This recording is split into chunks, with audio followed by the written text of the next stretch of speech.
વલસાડમાં પૂરજોશમાં ચૂંટણી પ્રચાર, ભવ્ય બાઇક રેલી નીકળી. વલસાડ, ધરમપુર અને પારડી નગરપાલિકાની સામાન્ય ચૂંટણી માટે 16 ફેબ્રુઆરીએ મતદાન થવાનું છે. વલસાડ જિલ્લામાં તમામ 3 નગરપાલિકા માટે ચૂંટણી પ્રચાર જોરશોરથી ચાલી રહ્યો છે.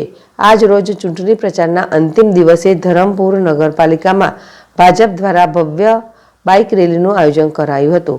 આ રેલી ધરમપુર નગરપાલિકાના તમામ વિસ્તારોમાં ફરી હતી. આ ભવ્ય બાઇક રેલી ધારાસભ્ય અરવિંદભાઈ પટેલ, મહામંત્રી મહેન્દ્ર ચૌધરી, શહેર પ્રમુખ અમિત ચોરેસા તથા દરેક વોર્ડના ઉમેદવારો અને યુવા કાર્યકરો મોટી સંખ્યામાં જોડાયા હતા.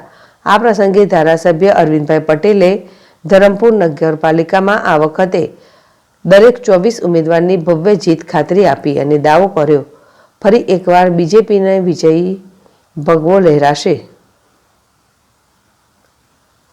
કેયુર મિસ્ત્રી, ZSTV, વલસાડ.